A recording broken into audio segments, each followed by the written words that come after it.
Pemirsa, pemerintah pagi ini akan menyampaikan sejumlah implementasi kebijakan terkait stimulus fiskal dan langsung saja kita menuju ke gedung Kementerian Keuangan untuk menyimak informasinya.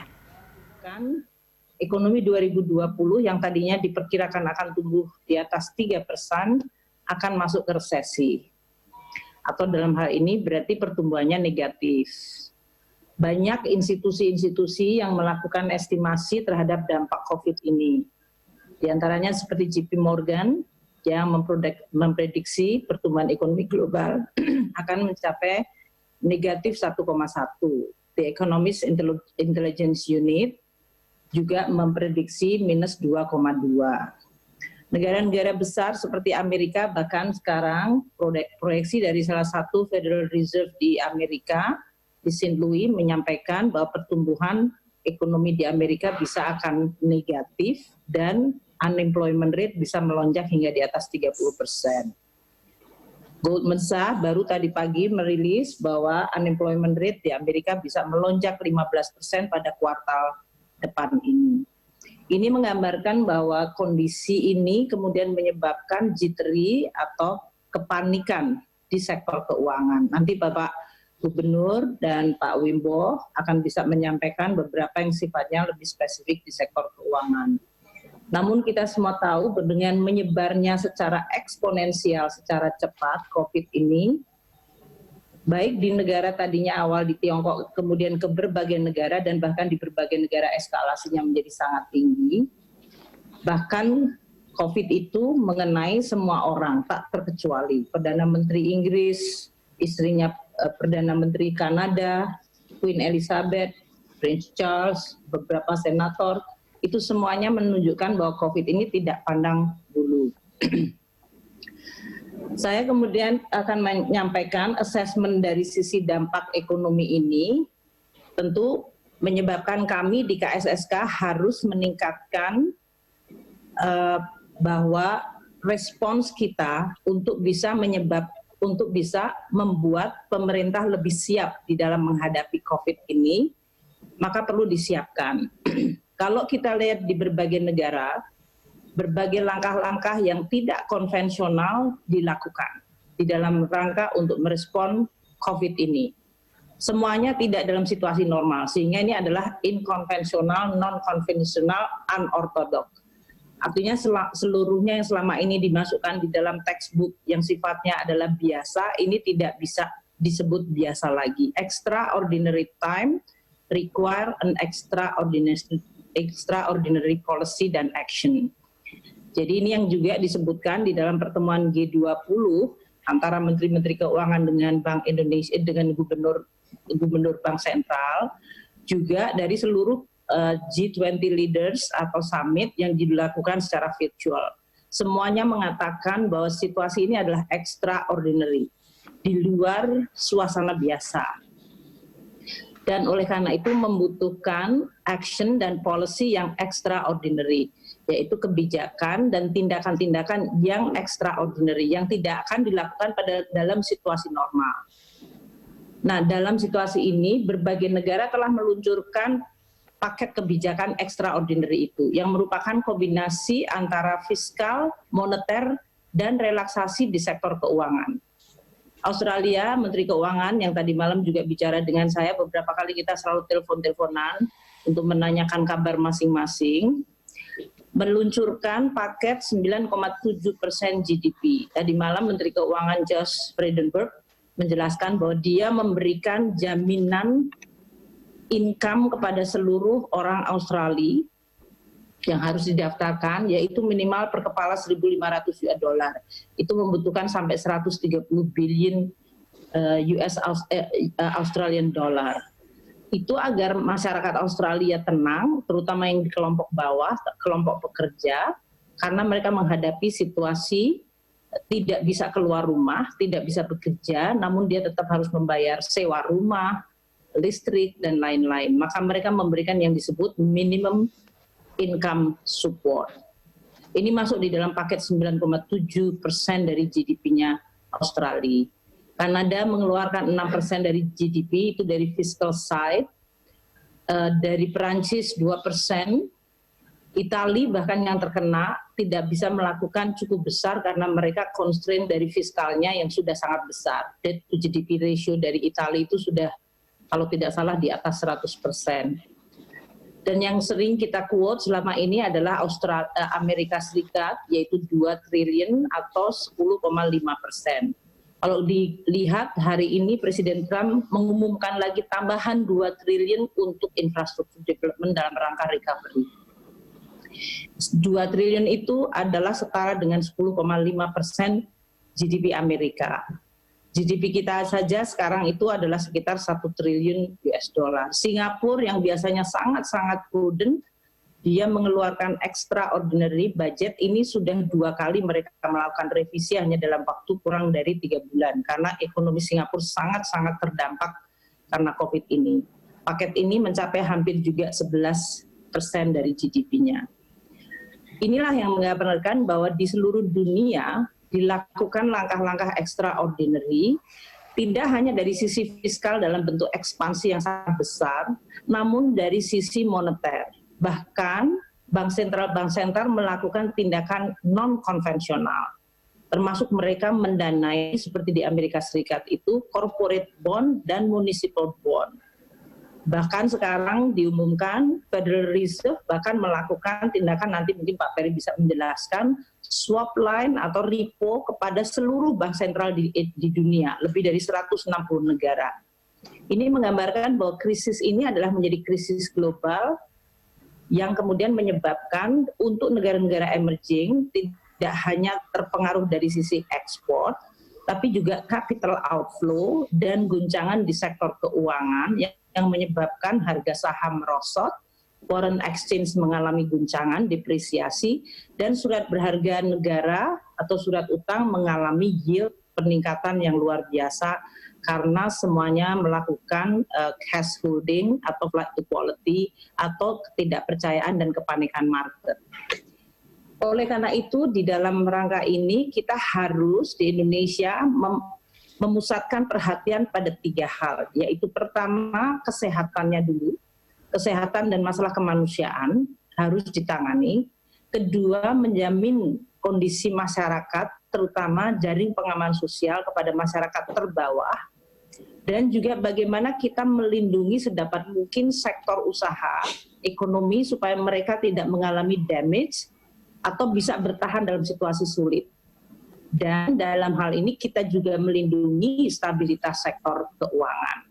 Bagaimana kondisi masyarakat, kondisi ekonomi tidak memukul dan men-trigger krisis di bidang keuangan yang mengancam stabilitas sektor keuangan. Inilah yang dilakukan oleh semua negara. Mereka melakukan dari sisi penanganan COVID-nya langkah-langkah apakah itu lockdown, masiftas, rapid test-nya dilakukan secara besar-besaran, travel ban, restriction, sekarang semua negara tidak boleh membiarkan siapapun masuk ke negaranya. Australia sudah menutup sama sekali, tidak ada orang dari luar masuk ke Australia. Indonesia baru saja diumumkan kemarin. Dan bahkan warga negara kita yang ada di negara-negara lain sekarang terancam untuk harus dipulangkan. Travel ban restriction ini tentu akan memukul seluruh kegiatan ekonomi.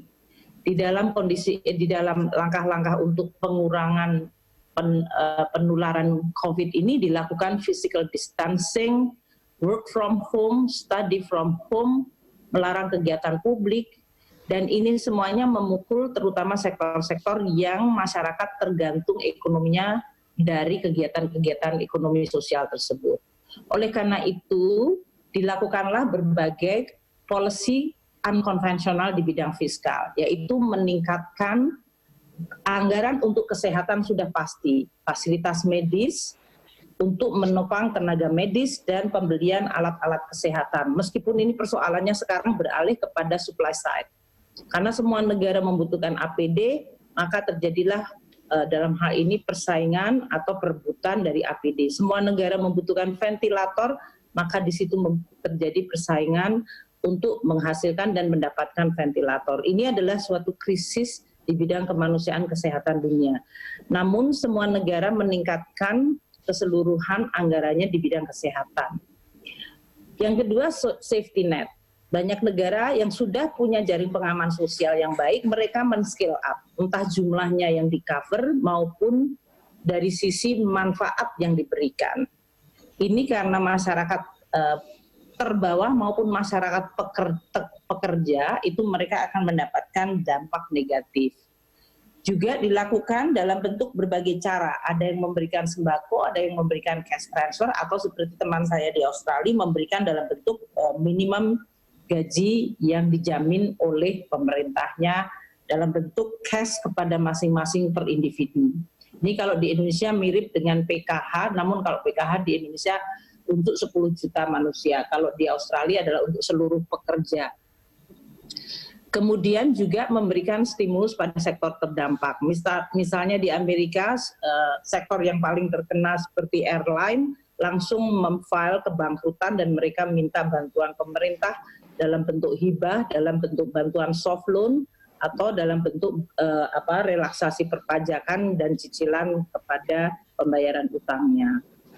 Di bidang stimulus moneter dan sektor keuangan nanti Bapak Gubernur yang akan menjelaskan langkah-langkah yang dilakukan, tapi seluruh negara juga melakukan penurunan suku bunga, kuantitatif easing, bahkan melakukan fasilitas pinjaman kepada dunia usaha. Juga pelonggaran syarat untuk pencicilan kredit, melakukan liquidity swap arrangement, dan penundaan pembayaran kredit. Untuk Indonesia, seiring dengan meningkatnya kasus COVID-19, maka kita juga melihat ancaman terhadap masyarakat. Kalau kita lihat lebih dari 1.414 dan mayoritas terkonsentrasi di Jakarta, 49%. Ini mungkin angkanya hari ini akan diupdate lagi karena sudah berubah. Namun ini juga yang terlihat dari sisi kematian, Indonesia termasuk yang tertinggi. Dan menurut berbagai model menunjukkan bahwa ini belum masa puncaknya. Di Amerika diprediksi masa puncaknya adalah di bulan April ini, di mana prediksinya setiap hari akan meninggal 2.000 orang. Di Indonesia kita melihat bahwa masa puncak, dan ini tergantung kemampuan kita untuk mengurangi kenaikan eksponensial atau yang disebut flattening the curve, atau kurvanya itu didatarkan, yaitu artinya jumlah penularan harus diturunkan semaksimal mungkin. Namun dari sisi modeling-modeling yang dilakukan oleh berbagai institusi, entah itu WHO, di Indonesia ada dari ITB, dari lembaga Eijkman, itu menunjukkan bahwa kenaikan penularan masih akan melonjak pada bulan April hingga Mei ini. Sehingga ini adalah salah satu bentuk pertarungan dan pertempuran yang paling menentukan, yaitu bagaimana Indonesia mampu mendatarkan kurva yang melonjak secara eksponensial dan mengurangi casualty, yaitu korban dari COVID ini dalam bentuk korban jiwa. Seperti yang disampaikan oleh Gubernur Anies kemarin bahwa kematian secara official di DKI dengan yang tidak reported atau belum tested itu gapnya besar sekali. Nah, situasi inilah yang kemudian oleh Bapak Presiden meminta kita semua termasuk lembaga BI, OJK, dan LPS untuk melakukan berbagai persiapan skenario dari skenario yang buruk sampai terburuk supaya kita tidak kemudian tidak siap menghadapi berbagai kemungkinan penyebaran COVID dan implikasi terhadap sosial, ekonomi, dan keuangan. Jadi beberapa langkah yang dilakukan dari diagnosa yang sifatnya assessment forward look. Perekonomian global yang negatif, ancaman terhadap sektor keuangan dalam bentuk capital outflow, tekanan terhadap pasar modal, pasar uang, dan surat berharga, dan eskalasi dari COVID-19 di Indonesia yang sifatnya masih tajam, eksponensial, belum sifatnya flattening atau kurva yang mendatar. Jadi Indonesia telah melakukan berbagai langkah pengamanan, namun itu belum mencukupi.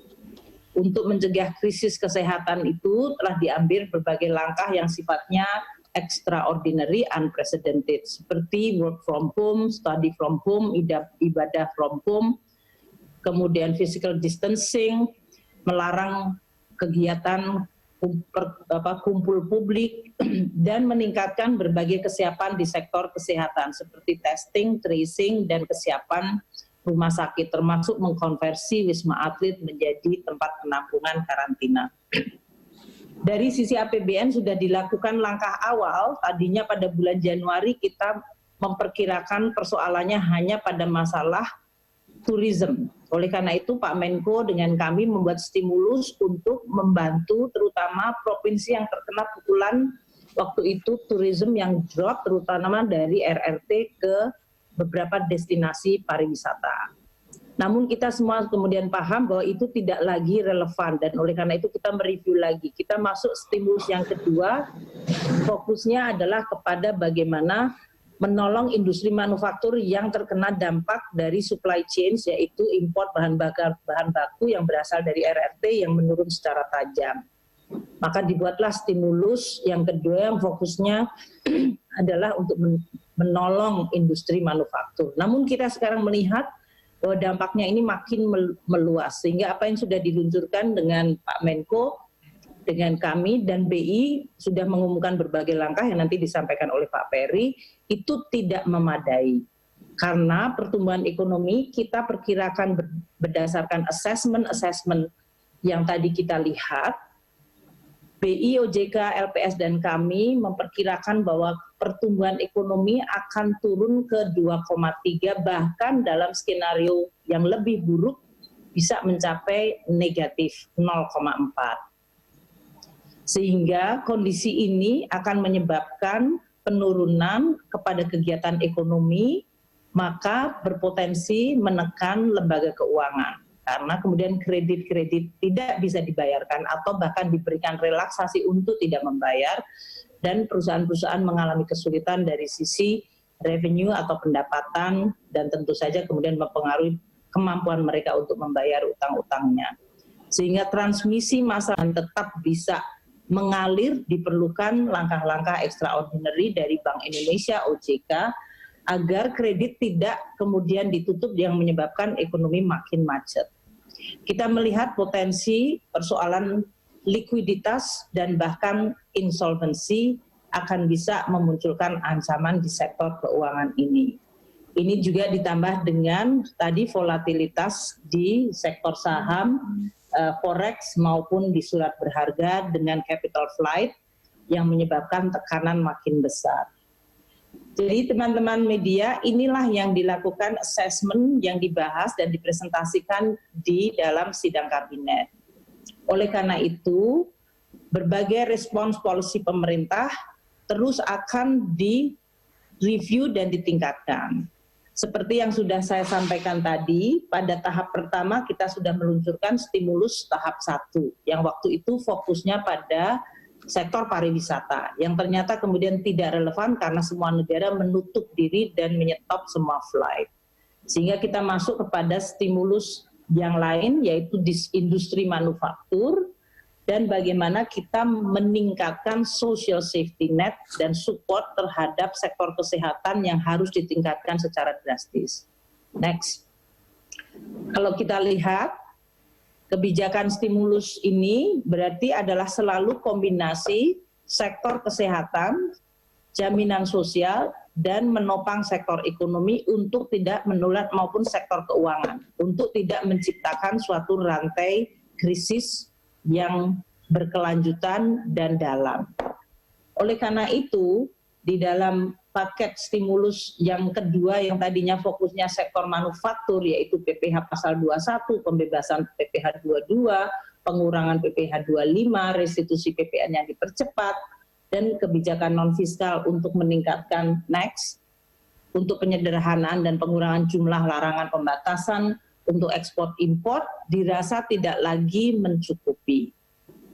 Maka kita kemudian menyampaikan bahwa diperlukan suatu paket yang jauh lebih komprehensif menangani masalah dampak dari COVID-19. Pertama, COVID-19 belum bisa dikonten di seluruh dunia, belum bisa diatasi, jadi penyebarannya masih akan meningkat. Dan itu berarti dampaknya kepada sosial masih akan meningkat, dan dampaknya kepada ekonomi dirasakan akan semakin berat, dan oleh karena itu dampaknya di sektor keuangan juga akan terus makin berat. Inilah yang kemudian kita coba formulasikan. di bidang fiskal dan moneter dan perbankan yang selama ini sudah dilakukan, itu sudah disampaikan oleh pemerintah sebelumnya. Kami, Bank Indonesia, OJK, nanti Pak Gub akan menyampaikan langkah-langkah yang sudah dan sedang dilakukan, dan Pak Bimbo juga akan sampaikan. Nah, regulasi yang sudah kita keluarkan dalam rangka penanganan COVID, waktu itu adalah berdasarkan APBN 2020, maka dikeluarkanlah langkah-langkah untuk refocusing dan realokasi sesuai dengan Inpres 4 2020. Kemudian juga Presiden telah membentuk gugus tugas percepatan penanganan COVID. Ini berdasarkan Perpres nomor 7 yang kemudian direvisi menjadi Perpres nomor 9. Dan kebijakan untuk menopang penyesuaian alokasi anggaran di daerah maupun di pusat kementerian lembaga dikeluarkanlah PMK nomor 19 untuk penyaluran dan penggunaan dari dana bagi hasil DAU dan DID untuk penanggulangan COVID, next. KMK 6 untuk penyaluran DAK fisik bidang kesehatan dan Permendagri. Ini semuanya sudah tertinggal jauh, kita udah di depan sekali, regulasi. Jadi untuk mencegah keparahan COVID, terus.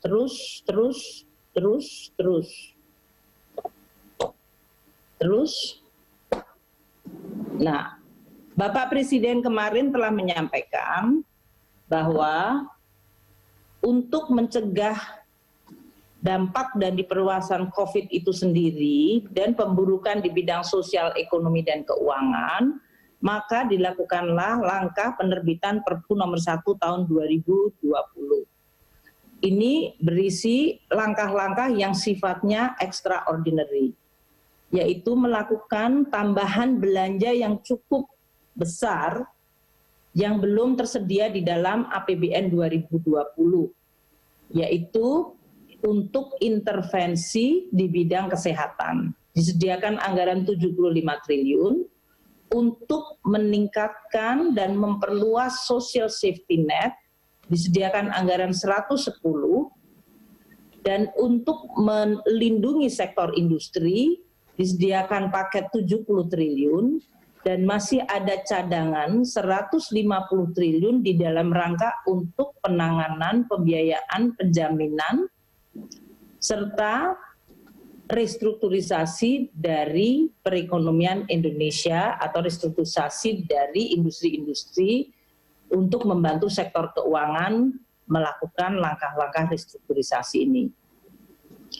Jadi total paket yang disampaikan Bapak Presiden adalah 405,1 triliun. Yang ini adalah yang belum masuk di dalam APBN 2020, dan oleh karena itu kita lakukan langkah-langkah yang sifatnya adalah extraordinary ini.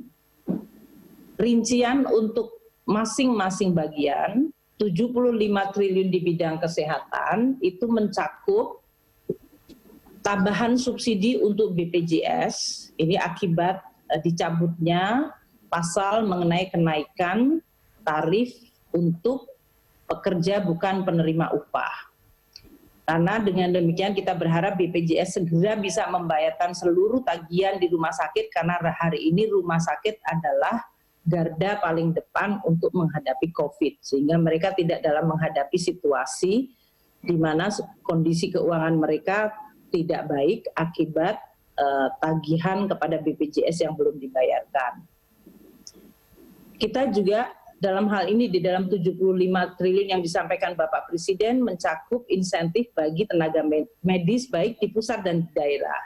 132 rumah sakit rujukan itu mencakup seluruh rumah sakit baik yang dikelola pusat maupun oleh daerah. Dan seluruh tenaga medisnya ini mendapatkan insentif, yaitu dokter spesialis 15 juta per bulan, dokter biasa 10 juta, perawat 7,5 juta, tenaga kesehatan lainnya dan administrasi di bidang rumah sakit 5 juta per bulan. Ini diberikan selama 6 bulan, termasuk santunan kematian untuk tenaga kesehatan sebesar 300 juta per orang. Kita mencadangkan 65 triliun lebih untuk pembelian alat-alat kesehatan seperti APD, rapid test, reagen, ventilator, sarana prasarana kesehatan, termasuk mengupgrade rumah sakit agar mereka mampu untuk menalangi atau menangani eskalasi dari COVID-19 ini. Termasuk pembangunan rumah sakit di Pulau Galang dan juga upgrade Wisma Atlet menjadi tempat penampungan karantina bagi yang terpapar COVID-19. Untuk item social safety net 110 triliun itu adalah untuk menambah anggaran bagi PKH 10 juta yang tadinya 9,2 juta menjadi 10 juta dan akan dibayar selama bulanan sampai dengan akhir tahun untuk mulai bulan April. Namun karena PKH ini dulunya adalah dibayarkan triwulanan dan kita sudah mencairkan yang untuk triwulan kedua, artinya sebetulnya April, Mei, Juni itu sebetulnya sudah dibayarkan, tapi kita membayar lagi untuk April bulanan. Sehingga ditambah anggarannya 8,3 untuk menambah jumlah dari 9,2 juta kelompok penerima menjadi 10 juta keluarga penerima ini, plus ada tambahan untuk bulan April, Mei, Juni. Kita memperluas penerima kelompok kartu sembako yang tadinya 15,2 juta menjadi 20 juta dan mereka mendapatkannya dalam jumlah yang lebih besar. Pada awalnya 150.000 per kelompok penerima, sekarang dinaikkan menjadi 200.000 untuk 9 bulan ini yang mulai pada bulan April. Dan inilah yang kemudian menaikkan anggarannya menjadi 10,9 yang akan kita tambahkan. Yang tadinya adalah 33 triliun. Tambahan kartu prakerja kita dobelkan, yang tadinya anggarannya 10 triliun menjadi 20 triliun.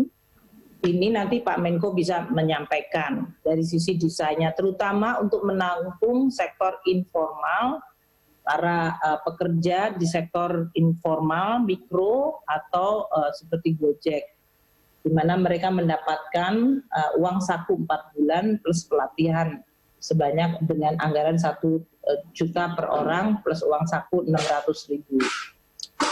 Presiden meminta supaya kita memberikan bantuan dalam bentuk tagihan listrik untuk 450 VA yang akan ditanggung pemerintah sehingga digratiskan 3 bulan untuk 450, dan untuk 900 VA yang bersubsidi diberikan diskon 50%. Kita berikan untuk 3 bulan dan nanti pasti akan dievaluasi apakah dalam 3 bulan ini kondisi sudah membaik. Kita juga menambahkan untuk subsidi bagi perumahan masyarakat berpendapatan rendah dengan 175.000 unit tambahan rumah atau 1,5 triliun cadangan ditambahkan. Dalam hal ini kita masih memiliki cadangan pengaman sosial lainnya sebesar 30,8 triliun dan kita di dalam social safety net juga dicadangkan 25 triliun bagi kebutuhan pokok dan operasi pasar logistik. Ini untuk mengantisipasi karena movement atau pergerakan masyarakat menurun, jangan sampai kemudian menimbulkan dampak kelangkaan barang. Dan operasi pasar ini kami cadangkan 25 triliun yang akan dilaksanakan di dalam rangka mendorong supply side-nya agar tidak terjadi kelangkaan di daerah-daerah yang sekarang mungkin sudah dalam posisi agak ditutup atau dikarantina. Kemudian kita juga masih mencadangkan untuk anggaran pendidikan sesuai dengan mandat konstitusi. Untuk industri 70 triliun, nanti Bapak Menko bisa menjelaskan bahwa untuk seluruh stimulus kedua yang diberikan insentif industri 19 sektor, kita perkirakan mungkin akan dilakukan perluasan bagi sektor lainnya. Yang ini Pak Menko sedang melakukan kajian dan review sektor mana saja.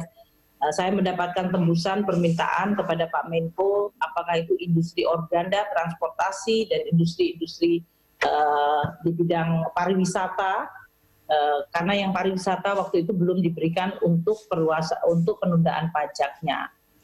Juga untuk industri dari sisi perluasan pembebasan bea masuk yang kita perkirakan akan menyebabkan bea masuk yang ditanggung pemerintah mencapai 12 triliun sendiri.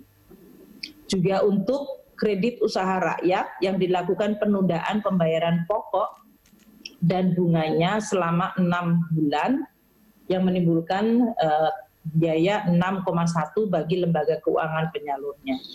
Jadi total 255 triliun itu dalam bentuk belanja, tambahan belanja di sektor kesehatan, safety net, dan sektor dukungan industri. Kita masih menambahkan 150 triliun yang dicadangkan di dalam pos pembiayaan di dalam rangka mendukung program restrukturisasi dan pemulihan ekonomi nasional. Yang nanti akan terus didesain bagaimana penggunaannya di dalam rangka untuk memberikan jaminan bagi sektor keuangan agar mereka mampu dan mau melakukan restrukturisasi sehingga kredit-kredit macet tidak menyebabkan aliran kredit menjadi dimatikan yang akan memperburuk kondisi ekonomi.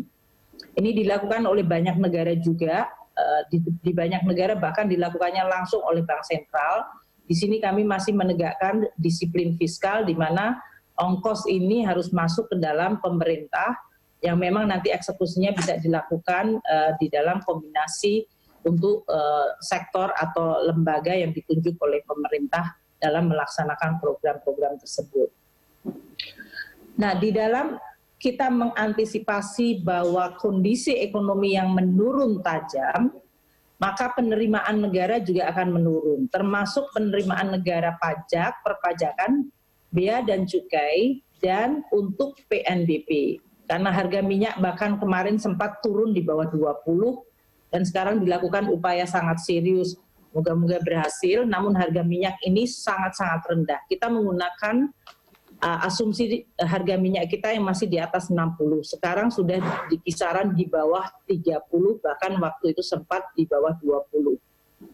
Maka penurunan pendapatan negara baik dari migas maupun non-migas termasuk PNBP dan juga insentif-insentif pajak yang diberikan, serta di dalam Perpu diusulkan penurunan tarif PPh, artinya yang ada di dalam Omnibus Law perpajakan, kita tarik untuk dimajukan di tahun 2020 sebagai bagian dari pengurangan beban pada sektor korporasi sehingga mereka tidak mengalami tekanan untuk kemudian menciptakan PHK atau kebangkrutan. Sementara dari sisi belanja, jadi kita memprediksi pendapatan negara bisa turun 10%. Bukannya naik tapi malah negatif growth 10%. Sementara dari sisi belanja tadi tambahan 255 triliun dan juga ada pembiayaan tambahan 150 triliun. Jadi postur APBN 2020 diperkirakan akan mengalami defisit mencapai 5,07% dari PDB. Dari sisi ini maka Perpu meminta supaya dilakukan relaksasi terhadap maksimum defisit seperti yang diatur di dalam Undang-Undang Keuangan Negara. Oleh karena itu, Presiden mengeluarkan peraturan pemerintah pengganti undang-undang yang fokus pertama bagian awalnya adalah mengenai keuangan negara. Di dalam Perpu ini, selain latar belakangnya yaitu kondisi kegentingan yang memaksa akibat adanya COVID, yang berdampak tidak hanya dari sisi kemanusiaan kesehatan, namun juga dari sisi ekonomi, maka dampak ini yang akan menciptakan pemburukan sudah masuk dalam kategori atau memenuhi parameter sebagai kegentingan yang memaksa, yang kemudian dapat memberikan kewenangan kepada Presiden untuk menetapkan peraturan pemerintah pengganti undang-undang atau Perpu. Ini karena kualifikasi kebutuhan yang mendesak sudah tercapai atau sudah terjadi dan tidak memadainya undang-undang yang ada saat ini untuk mendasari langkah-langkah extraordinary atau dalam hal ini ada kekosongan undang-undang sehingga perlu membuat suatu undang-undang dengan prosedur yang tidak biasa. Disinilah latar belakang untuk penerbitan Perpu ini. Dari sisi isinya, kebijakan keuangan negara adalah pilar yang pertama dari Perpu, yaitu penyesuaian batas defisit anggaran dengan merelaksasi melampaui 3%. Namun ini hanya untuk 3 tahun. Diperkirakan sesudah syok terjadinya COVID ini, masa kemudian pemulihannya akan terjadi di 2021 dan 2022. Sehingga relaksasi defisit memang dilakukan untuk 3 tahun. Pada tahun 2023 akan kembali menjadi defisit maksimal 3% sesuai dengan Undang-Undang Keuangan Negara. Batasan untuk pinjaman 60% tidak diubah, yaitu tetap 60%. Kemudian di dalam Perpu juga diatur berbagai mandatory spending dilakukan relaksasi, terutama untuk kesehatan dan dana desa. Namun kita tidak bisa mengubah untuk mandatory spending yang di bidang pendidikan, karena itu diatur dalam Undang-Undang Dasar sehingga tidak bisa dilakukan perubahan melalui undang-undang. Di dalam Perpu juga dimungkinkan melakukan pergeseran anggaran dan pengeluaran anggaran yang belum tersedia atau tidak cukup tersedia anggarannya di dalam APBN dan dari sisi prosedur pengadaannya. Ini diatur untuk bisa merespons kondisi kedaruratan yang terjadi pada saat ini. Ini untuk juga mewadahi langkah-langkah yang dilakukan oleh kementerian, lembaga, dan daerah di dalam melakukan realokasi pergeseran antar unit organisasi, antar fungsi, dan antar program. Karena pembiayaan menjadi penting dengan defisit yang lebih besar, di dalam Perpu juga diatur bahwa sumber pembiayaan berasal dari berbagai sumber. Yang pertama, sisa anggaran lebih yang selama ini ada di dalam pemerintah dan kita taruh di dalam Bank Indonesia. Ada dana abadi yang selama ini sudah diakumulasikan. Ada juga dana yang dikuasai negara dengan kriteria tertentu, juga dana yang dikelola oleh BLU-BLU atau dana yang berasal dari penyertaan modal negara yang mungkin pada tahun ini dianggap tidak lagi memiliki prioritas yang tinggi yang akan dialihkan kepada masalah tadi restrukturisasi bagi perekonomian secara menyeluruh. Inilah yang dilakukan oleh di dalam Perpu itu untuk memberikan landasan penggunaan berbagai sumber pembiayaan defisit dan pembiayaan below the line.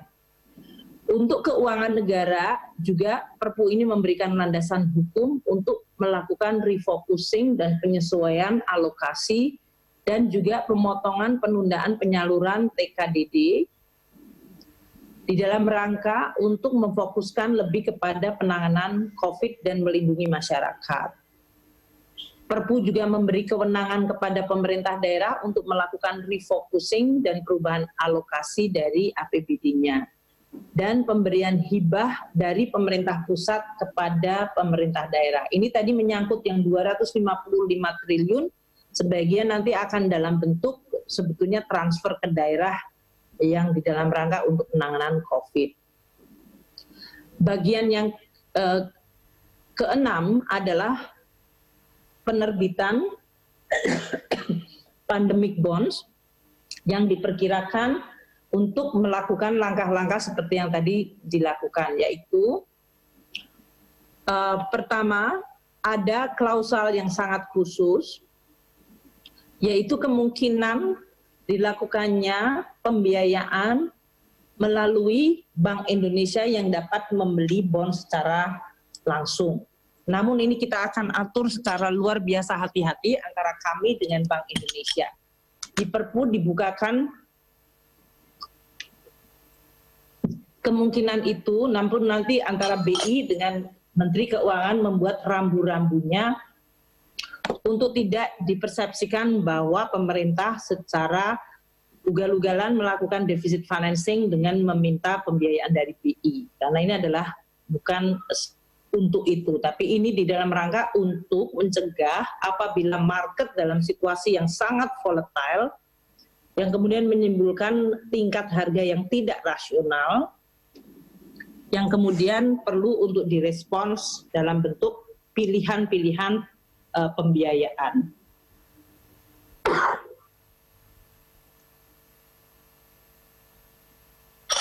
Tadi saya sudah menyampaikan sumber-sumber pembiayaan anggaran, baik yang berasal dari dalam negeri maupun yang berasal dari luar negeri. Di dalam Perpu kita juga mencadangkan kalau kondisi situasi keuangan, sektor keuangan menjadi buruk, terutama bank, di mana LPS resource-nya yang sebesar 125 triliun ini tidak memungkinkan lagi untuk menanganinya, maka LPS bisa melakukan pinjaman kepada pemerintah. Di dalam keuangan negara, untuk bagian yang kedua adalah berhubungan dengan perpajakan. Seperti saya sampaikan tadi, kita menarik dari Omnibus Law penurunan tarif untuk dimulai di tahun 2020 pertengahan. Sehingga tarif corporate tax diturunkan dari 25 ke 22 untuk tahun 2020 dan 2021 dan turun lagi menjadi 20% mulai tahun 2022. Di sini juga masuk pengurangan tarif 3% lebih rendah apabila korporasi melakukan go public lebih dari 40%. Kemudian kita juga memasukkan dalam Perpu pemajakan atas transaksi elektronik. Karena dengan adanya COVID ini sangat besar terjadinya pergerakan transaksi di elektronik. Karena orang tidak melakukan mobilitas secara fisik. Dengan demikian untuk menjaga basis pajaknya pemerintah, terutama seperti hari ini kita menggunakan Zoom, perusahaannya itu tidak ada di Indonesia. Sehingga tidak mungkin kita melakukan pemajakan terhadap perusahaan-perusahaan yang tidak eksis di Indonesia, tapi kegiatan ekonominya mereka sangat besar. Saya tahu mungkin dalam situasi ini semua pada lebih banyak menggunakan streaming, dan itulah yang menyebabkan kita melihat basis perpajakan kita shift kepada transaksi di digital dan elektronik. Ini yang memberikan basis kepada pajak untuk mampu melakukan pemungutan dan juga penyetoran PPN atas barang impor yang tidak berwujud dan juga untuk jasa platform luar negeri. Juga untuk subjek pajak luar negeri didefinisikan mereka yang memiliki significant economic presence. Jadi kalau mereka pun tidak berada di Indonesia, tidak punya BUT, tapi mereka punya significant economic presence seperti Netflix dan hari ini seperti Zoom dipakai oleh semua orang, maka mereka tetap bisa menjadi subjek pajak luar negeri kita. Di Perpu juga dilakukan berbagai relaksasi untuk pemenuhan jangka waktu untuk pemenuhan persyaratan administrasi, seperti penundaan SPT dari mulai Maret ke April untuk pajak pribadi dan untuk korporasi selama masa kahar, yaitu kedaruratan seperti yang diumumkan oleh pemerintah. Maka mereka bisa melakukan perpanjangan jangka waktu untuk penyelesaian administrasi atau permohonan perpajakan lainnya. Dan di dalam Perpu juga dilakukan fasilitas kepabeanan, di mana Menteri Keuangan diberikan kewenangan untuk memberikan fasilitas kepabeanan, selain yang diatur di dalam undang-undang. Ini karena di dalam proses hari-hari ini banyak sekali request untuk pembebasan bea masuk dari alat-alat kesehatan, import-import di bidang alat medis atau kebutuhan medis lainnya, yang selama ini prosesnya begitu panjang, sehingga di dalam Perpu diberikan kewenangan ke Menteri Keuangan untuk melakukan pemberian fasilitas secara lebih cepat. Karena tadi kami sampaikan bahwa dari bidang keuangan negara, antisipasi terhadap berbagai pengeluaran yang lebih, maka pemerintah juga di bidang keuangan di dalam rangka untuk mendorong pemulihan ekonomi, dilakukanlah juga aspek pembiayaan. Ini untuk mencakup yang 150 triliun tadi, dalam rangka melindungi, mempertahankan, dan meningkatkan kemampuan ekonomi para pelaku usaha di sektor real dan sektor keuangan di dalam rangka menghadapi COVID ini. Biaya dilaksanakan bisa melalui PMN, bisa melalui penempatan investasi pemerintah, atau kegiatan penjaminan dengan skema yang ditetapkan oleh pemerintah. Ini desainnya sedang terus kita sempurnakan. Dan dari sisi ini, kalau sampai terjadi biaya yang harus dikeluarkan di dalam rangka pemulihan ini, maka mereka bukan merupakan kerugian negara, tapi adalah biaya dari tindakan-tindakan dan program untuk meningkatkan dan mempertahankan kemampuan ekonomi para pelaku dan sektor keuangan. Kami menyadari bahwa ini harus dilakukan secara sangat hati-hati untuk menghindari terjadinya moral hazard. Dan oleh karena itu, terutama dari OJK, diperlukan langkah-langkah yang sangat tegas untuk menyeleksi lembaga-lembaga keuangan yang dianggap memiliki track record yang tidak baik. Mereka harus ditertibkan.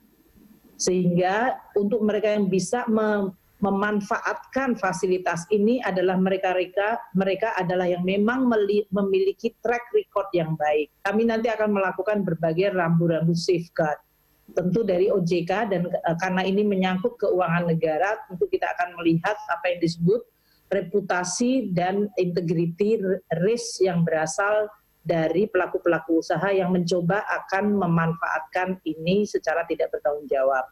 Ini disampaikan di dalam kabinet juga bahwa jangan sampai pemerintah yang sedang melakukan atau policy maker yang sedang melakukan untuk memperbaiki dan menyelamatkan kondisi masyarakat dari sisi kesehatan, sosial, ekonomi, dan korporasi serta lembaga keuangan, kemudian menghadapi risiko karena adanya tindakan moral hazard atau penyalahgunaan oleh kelompok-kelompok tertentu, dan oleh karena itu dan kemudian policy maker itu menghadapi risiko untuk terkena apa yang disebut risiko kriminalisasi. Oleh karena itu, langkah-langkah dalam melaksanakan itu akan dilakukan dengan tetap memperhatikan tata kelola yang baik, akuntabilitas, dan transparansi. Perubahan postur di dalam APBN akibat langkah-langkah yang dilakukan oleh pemerintah, baik di bidang belanja maupun juga dari pembiayaan, serta tadi asesmen kemungkinan terjadinya penurunan penerimaan pajak, akan dilaporkan pemerintah di dalam laporan keuangan pemerintah pusat pada akhir tahun. Jadi untuk tahun 2020 ini terjadi perubahan yang sangat banyak yang nanti pasti akan tercermin di dalam LKPP tahun 2020. Nah, tadi telah disampaikan bahwa kondisi ekonomi kemungkinan menjalar di sektor keuangan dan kemungkinan ini bisa menimbulkan potensi krisis. Oleh karena itu, di dalam Perpu juga diatur di bidang sektor keuangan langkah-langkah extraordinary. Memang kita memiliki undang-undang PPKSK, namun kita melihat beberapa hal yang masih belum sepenuhnya bisa mengantisipasi perubahan kejadian dan kondisi sektor keuangan yang mungkin bisa mengancam stabilitas sistem keuangan. Pertama, seperti bahwa kewenangan KSSK untuk melakukan pertemuan. Di dalam Undang-Undang PPKSK sangat rigid, hanya ditentukan pertemuan koordinasi yang terjadwal dan sewaktu-waktu, dan itu harus dihadiri secara fisik. Di dalam COVID ini kita tidak melakukan pertemuan fisik, namun kita membuat keputusan. Dan pada dasarnya KSSK selama hampir seminggu ini kita maraton hampir tiap hari. Saya dengan Gubernur BI, dengan Pak Wimbo dan Pak Halim itu bertemu di dalam konteks video conference virtual. Oleh karena itu, di dalam Perpu diatur bahwa pertemuan secara non-fisik juga masih bisa dianggap sebagai suatu pertemuan yang memiliki kekuatan hukum. Ini untuk memberikan landasan bagi kita akuntabilitas. Jangan sampai nanti dalam waktu tahun-tahun ke depan suasana sudah normal, kita dipertanyakan bahwa tidak ada pertemuan fisik dengan absen secara fisik seperti yang dimandatkan Undang-Undang PPKSK. Tadi sudah disampaikan beberapa perluasan kewenangan bagi BI, nanti mungkin Pak Gub bisa menyampaikan, tapi pada dasarnya adalah dalam rangka membantu pemerintah untuk pembiayaan COVID dalam situasi extraordinary dan menjaga stabilitas sistem keuangan. BI diberikan kewenangan tambahan untuk bisa melakukan pembelian SUN atau SBSN jangka panjang di pasar perdana. Ini akan dilakukan secara sangat hati-hati. Namun kita tidak ingin menutup posibilitas itu untuk menciptakan suatu ketenangan market. BI juga bisa melakukan pembelian repo surat berharga yang dimiliki LPS apabila terjadi persoalan penanganan solvabilitas dari bank sistemik atau bank selain bank sistemik. BI juga bisa memberikan pinjaman likuiditas jangka pendek atau pembiayaan likuiditas jangka pendek berdasar prinsip syariah kepada bank sistemik maupun bank non-sistemik. Untuk LPS diberikan juga penegasan mengenai early involvement untuk penanganan bank yang bermasalah dengan OJK.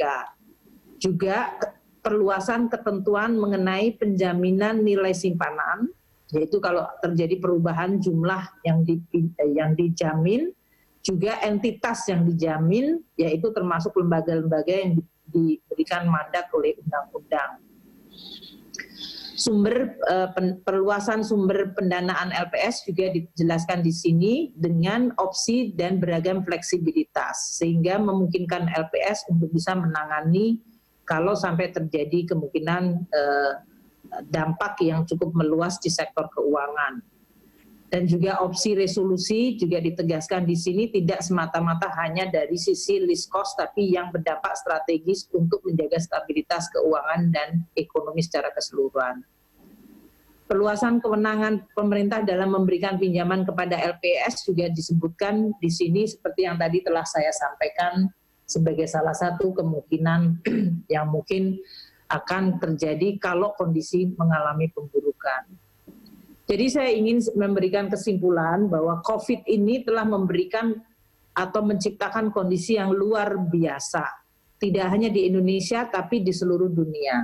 Kesimpulannya, dengan kondisi yang extraordinary diperlukan penanganan dan pencegahan dan juga mitigasi dari sisi keuangan secara di luar kebiasaan. Next, kita masuk kesimpulan. Untuk yang bidang keuangan juga tadi disampaikan koordinasi dari KSSK memberikan kewenangan untuk mencegah terjadinya krisis melalui assessment forward look. Jadi tidak hanya berdasarkan historis tapi juga terhadap assessment kalau ini terjadi, karena seperti sekarang ini kita melakukan proyeksi pemburukan. Dan pengaturan pengelolaan lalu lintas devisa bagi penduduk Indonesia, nanti Pak Gub akan bicara mengenai ini, sehingga kita dalam KSSK mampu untuk terus menciptakan dan menjaga confidence termasuk perumusan penjaminan. Next.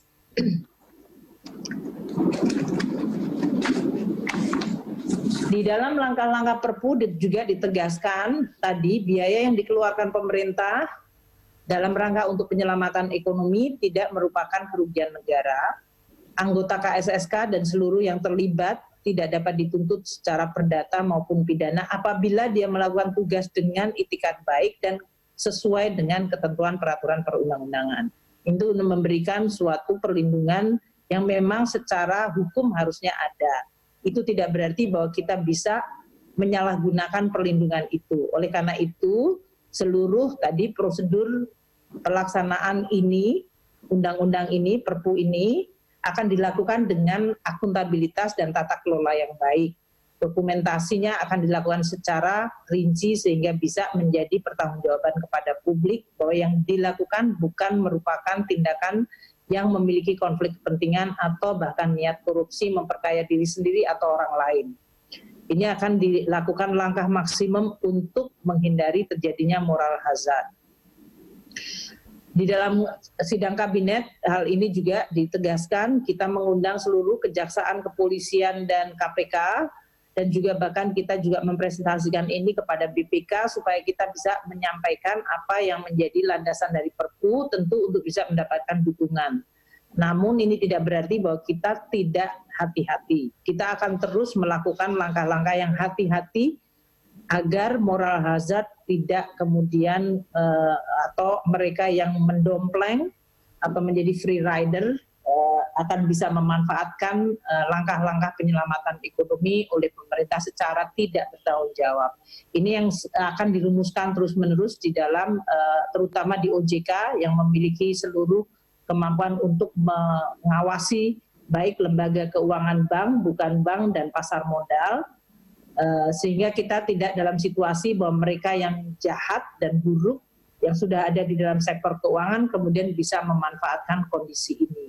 Langkah-langkah inilah yang akan dilakukan secara cepat sehingga OJK bisa meminimalkan kemungkinan moral hazard dan kita semuanya tetap bisa melakukan penyelamatan ekonomi secara fokus. Mungkin itu yang bisa saya sampaikan kepada seluruh teman-teman media. Jadi Perpu adalah memberikan landasan relaksasi berbagai peraturan baik di keuangan negara, perpajakan maupun di bidang sektor keuangan. Dan perubahan dalam APBN ini nanti akan dituangkan di dalam Perpres mengenai langkah-langkah yang telah diinstruksikan oleh Bapak Presiden berdasarkan kepada Perpu ini. Demikian kami berikan kepada Pak Menko Perekonomian dulu sebelum Pak Gub. Silakan Pak Menko. Terima kasih. Assalamualaikum warahmatullahi wabarakatuh. Salam sejahtera bagi kita semua. Yang kami hormati teman-teman media, Bapak Gubernur BI, Ibu Menteri Keuangan, Ketua OJK, beserta seluruh yang hadir di sini dan yang sedang menonton, Bapak Ibu yang sedang memperhatikan dari rumah. Pertama, kami menjelaskan bahwa Bapak Presiden telah menandatangani 3 peraturan perundang-undangan pada tanggal 31 Maret kemarin, yaitu yang pertama terkait dengan Perpu nomor 1 tahun 2020 yang tadi sudah dijelaskan oleh Ibu Menteri Keuangan secara detail, dan yang kedua terkait dengan PP nomor 21 tahun 2020 tentang pembatasan sosial berskala besar dalam rangka percepatan penanganan coronavirus disease 2019, dan keputusan Presiden nomor 11 tahun 2020 tentang penetapan kedaruratan kesehatan masyarakat coronavirus disease 2019. Tadi sudah disampaikan oleh Ibu Menteri Keuangan terkait dengan isi daripada Perpu yang pada dasarnya mengatur 2 hal, yaitu kebijakan keuangan negara (APBN) dan kebijakan sektor keuangan. Tadi sudah disampaikan bahwa kebijakan keuangan dasarnya terkait dengan penganggaran dan pembiayaan. Kemudian yang kedua terkait dengan kebijakan keuangan daerah, di mana Pemda bisa untuk refocusing kegiatan dan realokasi anggaran khusus untuk COVID ini. Kemudian yang ketiga terkait dengan kebijakan perpajakan, tadi sudah disampaikan, dan yang keempat terkait dengan program pemulihan ekonomi nasional. Di bidang sektor keuangan ada 5 hal yang diatur, yaitu kebijakan stabilitas sistem keuangan, kewenangan dan pelaksanaan oleh LPS, kewenangan dan pelaksanaan kebijakan oleh OJK, dan kewenangan pelaksanaan kebijakan oleh pemerintah. Kemudian hal lain juga tadi disampaikan bahwa Bapak Presiden mengarahkan bahwa tambahan pembiayaan dan belanja negara itu diutamakan untuk menangani dampak COVID. Total paketnya sebesar 405,1 triliun. Prioritas pertama untuk kesehatan 75 triliun, social safety net 110 triliun, dukungan industri 70,1, dan tadi terkait pembiayaan anggaran termasuk penerbitan obligasi khusus atau pandemic bond. Nah, prioritas penggunaan kegiatan kesehatan tadi utamanya juga untuk mempersiapkan kesiapan menghadapi COVID-19, juga untuk memenuhi kebutuhan terhadap alat kesehatan seperti APD. Indonesia sendiri mampu membuat APD dengan kapasitas lebih dari 17 juta pieces per bulan, dan Indonesia punya 28 perusahaan yang produksi APD, dan selama ini juga sudah melakukan ekspor dan juga bisa untuk memenuhi kebutuhan nasional. Demikian pula perusahaan-perusahaan yang akan membuat untuk pakaian surgical, itu kapasitasnya bisa lebih dari 500.000 per bulan.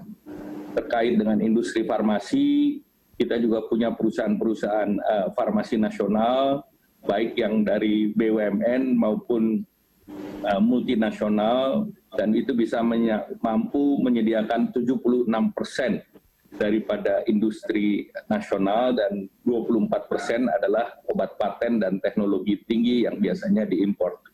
Nah, terkait dengan social safety net tadi sudah disampaikan oleh Ibu Menteri Keuangan. Saya ingin menambahkan terkait dengan skenario ekonomi. Tadi disampaikan apa yang akan dilakukan oleh pemerintah adalah skenario diupayakan yang moderat. Jadi tadi disampaikan berbagai skenario, namun yang didorong adalah skenario yang moderat, di mana tentunya terkait dengan kurs nanti Pak Gubernur BI akan menjelaskan bahwa level yang hari ini tentunya akan dijelaskan dan apa yang akan dimasukkan nanti di dalam APBN 2020 ini. Kemudian terkait dengan dukungan kepada sektor industri, itu yang terdiri dari pajak bea masuk, itu PPh pasal 21 yang ditanggung untuk pekerja, itu akan diperluas tidak hanya di sektor industri pengolahan, tetapi di sektor industri lainnya seperti pariwisata dan penunjangnya, atau sektor-sektor lainnya yang langsung terdampak. Di sini kami sedang membahas di sektor pertanian, perkebunan, dan yang lain, dan tentunya ini akan segera ditetapkan nanti sektor-sektor tersebut. Kemudian untuk sektor import pasal 22 yang selama ini sektor 19 sektor tertentu, dan ini juga memasukkan industri kecil dan menengah. Kemudian pengurangan PPh pasal 25 untuk sektor tertentu, ini juga kami sedang mengevaluasi dan melihat sektor-sektor lain yang kemarin hampir semua sektor industri meminta untuk diberlakukannya PPh pasal 25. Kemudian restitusi PPN di 19 sektor, ini tentu dipercepat untuk menjaga cash flow. Kemudian juga penundaan pembayaran pokok dan bunga untuk kredit usaha rakyat selama 6 bulan. Nah, ini anggarannya sudah disediakan sebesar 6,1 triliun. Kemudian juga di dalam undang-undang itu ada penurunan percepatan PPh badan menjadi 22% di tahun 2020 dan 2021. Kemudian di tahun 2022 akan menjadi 20%. Nah, terkait dengan usaha kecil dan mikro, pemerintah selain memberikan pemotongan ataupun penundaan bunga dan kur, pemerintah juga sedang menyiapkan program-program lain, termasuk dengan relaksasi pembayaran yang terkait dengan ojek online dan juga terutama yang digunakan taksi dan yang dimiliki oleh pribadi yang berada dalam sistem, dan ini akan diatur di dalam peraturan OJK. Kemudian terkait dengan kartu prakerja ini dijadikan instrumen untuk memberikan insentif kepada pekerja yang mengalami penurunan pendapatan dan juga kehilangan pekerjaan, atau pelaku usaha kecil dan menengah atau sektor informal yang mengalami kesulitan usaha. Tujuan ini adalah untuk meningkatkan daya beli, mengurangi beban hidup bagi pekerja dan pelaku usaha yang terkena dampak COVID.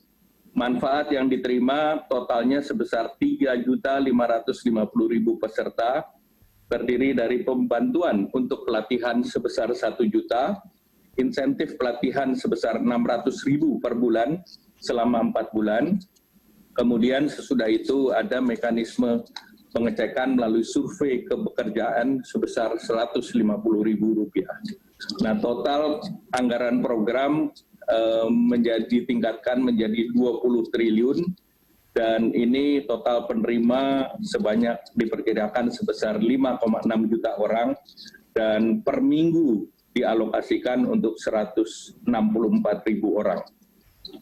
Jenis yang dilakukan pelatihannya dalam bentuk pelatihan secara online ataupun secara daring, dan platform yang sudah bekerja sama untuk program ini antara lain Tokopedia, Bukalapak, Skill Academy, dari Ruang Guru, Mau Belajar Apa, Haruka Edu, Pijar Mahir, Sekolahmu, dan Sisnaker.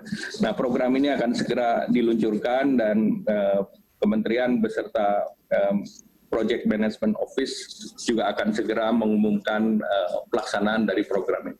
Demikian Ibu Menteri Keuangan, terima kasih.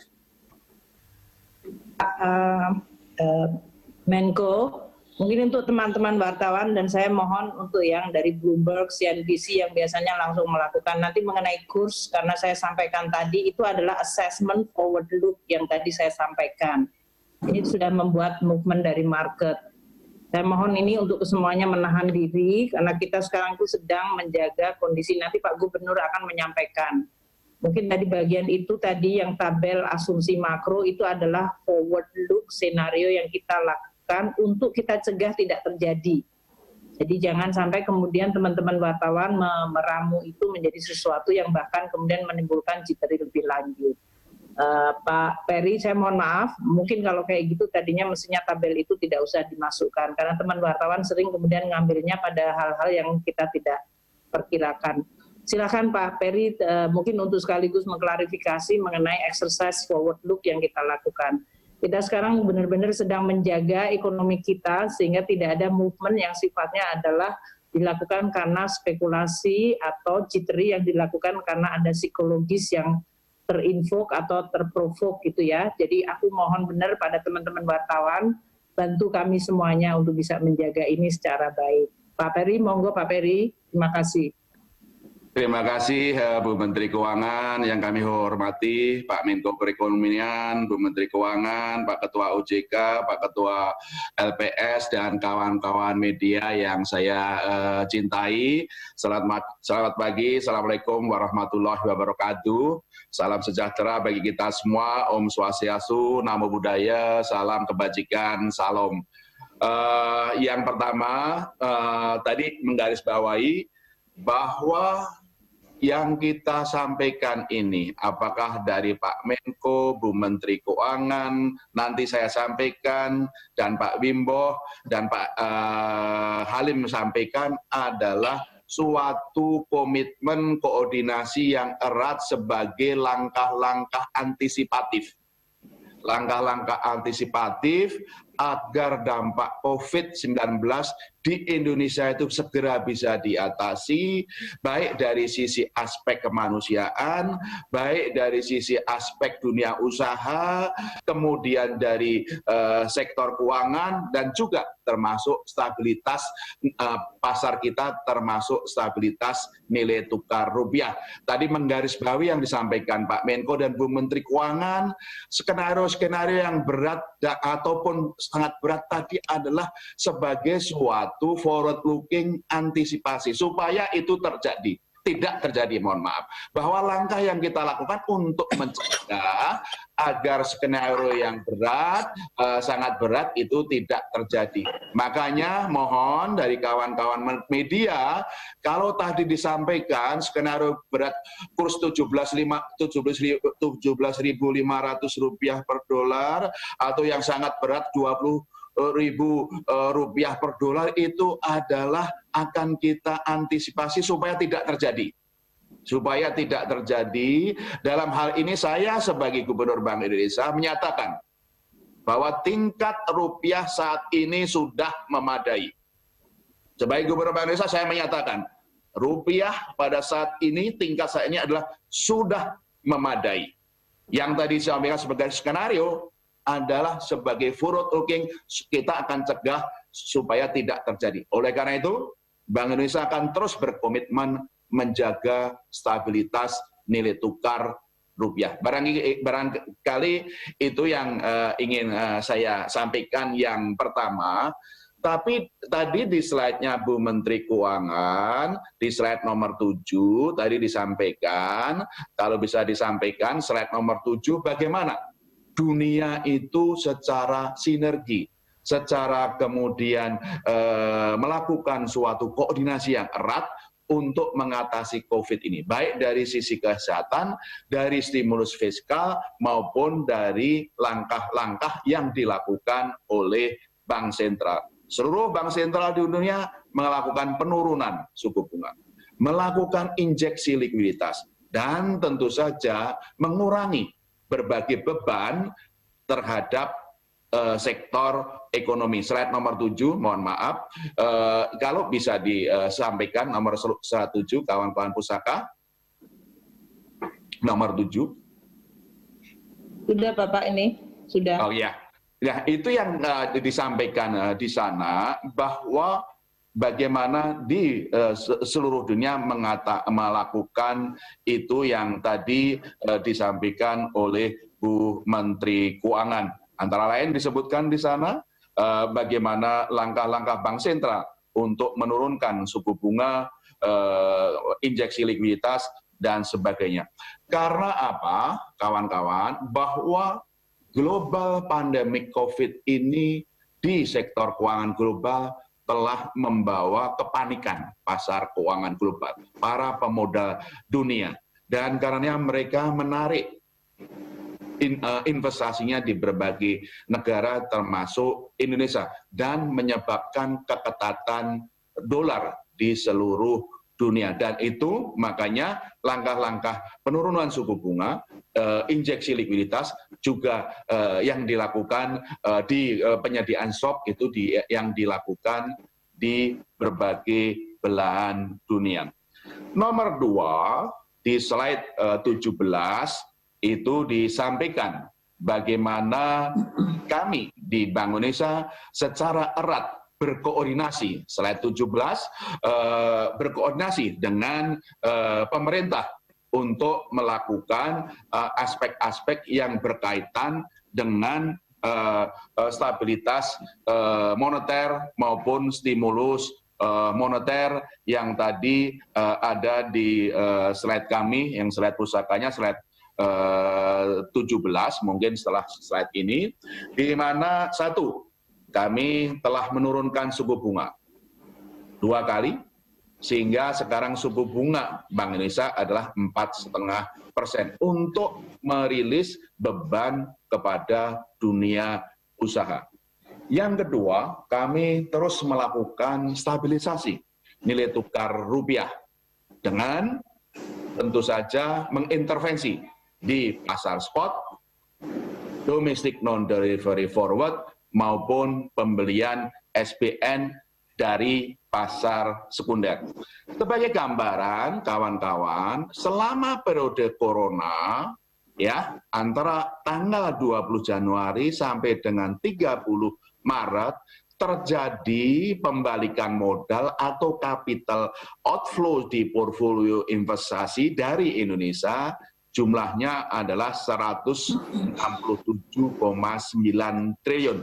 Ini periode 20 Januari sampai dengan 30 Maret terjadi capital outflows portfolio 167,9.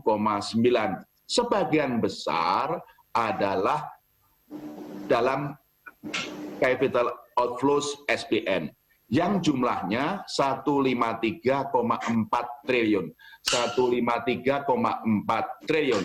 Demikian juga untuk saham 13,4 triliun. Nah, pembalikan modal capital outflows ini yang kemudian terjadi di seluruh dunia termasuk Indonesia, yang juga menjadi penyebab pelemahan nilai tukar rupiah didorong oleh kepanikan global akibat cepatnya pewabahan COVID di berbagai dunia. Dalam konteks ini kenapa kami menyediakan dolar baik di spot dan juga domestic non-delivery forward maupun pembelian SBN dari pasar sekunder. Sejauh ini kami sudah membeli SBN dari pasar sekunder sejumlah 166 triliun. Itu yang kami lakukan. Nah, langkah ini adalah koordinasi antara kami dengan Bu Menteri Keuangan untuk menjaga bersama stabilitas nilai tukar rupiah dan juga stabilitas pasar SBN.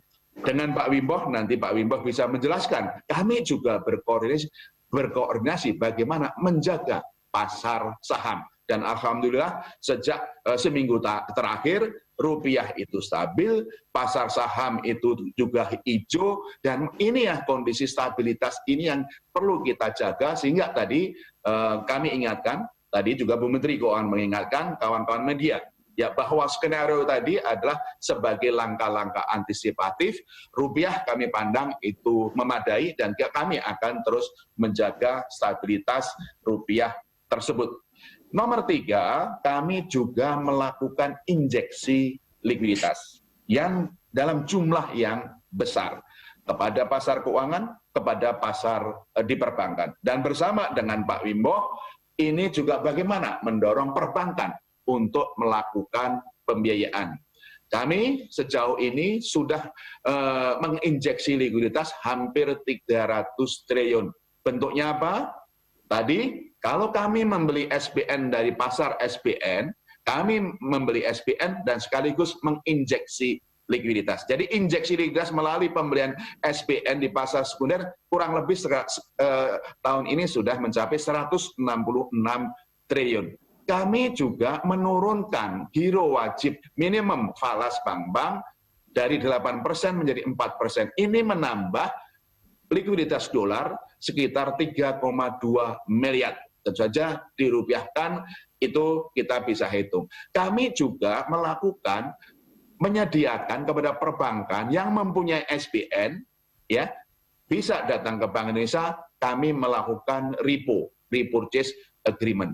Demikian juga kami juga menurunkan giro wajib minimum rupiah sebesar 50 basis point, ini tambahan likuiditas sekitar 22 triliun, ditambah yang awal tahun kami sudah kondorkan sekitar 100 basis point, kurang lebih menambah 50 triliun. Sehingga yang ketiga, kami memang melakukan langkah-langkah injeksi likuiditas. Nah, oleh karena itu, Bu Menteri Keuangan dengan fiskal stimulus yang lebih besar ini akan mendorong dunia usaha, akan juga UMKM, dan meningkatkan konsumsi masyarakat. Dan demikian bersama kami di Bank Indonesia, injeksi likuiditas, dan Pak Ketua OJK, Pak Wimbo nanti menjelaskan beberapa relaksasi di mikrobudget ini yang terus dilakukan agar permintaan naik, suplai dari pembiayaan itu juga sudah kami kendorkan. Yang juga kami lakukan di butir 8 ini, kami memperlancar sistem pembayaran. Agar Bu Menteri Keuangan tadi yang sudah menyampaikan berbagai bantuan sosial, apakah PKH, BPNT, Kartu Pratenaga Kerja, atau berbagai program-program sosial, jaring pengamanan sosial, kami lakukan elektronifikasi bersama-sama dengan perbankan dan kemudian dengan biaya yang murah.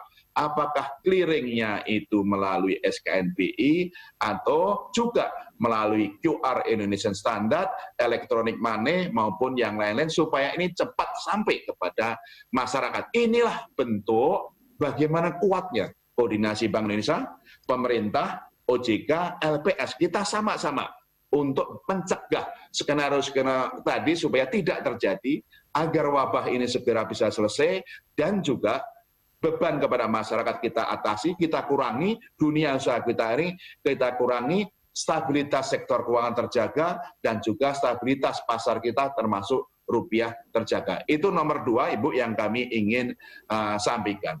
Yang ketiga, sebagai langkah-langkah antisipatif bersama, barangkali kalau tadi disampaikan oleh Bu Menteri Keuangan, kenapa perlu Perpu?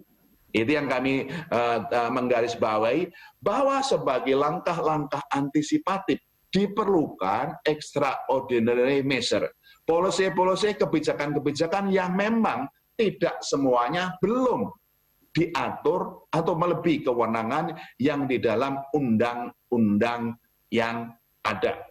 Barangkali kalau ditampilkan slide nomor 38 yang tadi yang berkaitan di Bank Indonesia, barangkali saya akan menegaskan 4 hal ini yang diatur di dalam Perpu. 1, Di kolom tengah tadi Ibu Menteri Keuangan sudah menyampaikan bahwa dalam Undang-Undang Bank Indonesia tidak boleh membiayai defisit fiskal. Ini adalah kaidah Bank Sentral yang prinsip bahwa ini mencegah penciptaan uang untuk membiayai fiskal. Nah, ini kan berlaku di dalam kondisi normal. Nah, kondisi normal memang selayaknya, dan kita selama ini memang seperti itu, Bank Sentral tidak bisa membiayai defisit fiskal. Tapi yang kita hadapi sekarang adalah kondisi tidak normal. Bahwa langkah-langkah penanganan COVID terhadap kesehatan dan ekonomi memerlukan defisit fiskal yang lebih besar. Dan karena itu kemungkinan pasar tidak bisa semuanya menyerap kebutuhan dari defisit fiskal tadi.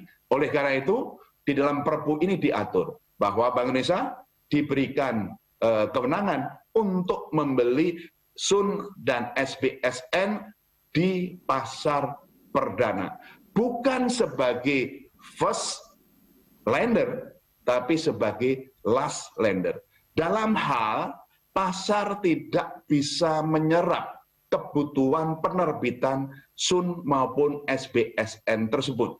Baik jumlahnya maupun kalau menyebabkan suku bunga terlalu tinggi.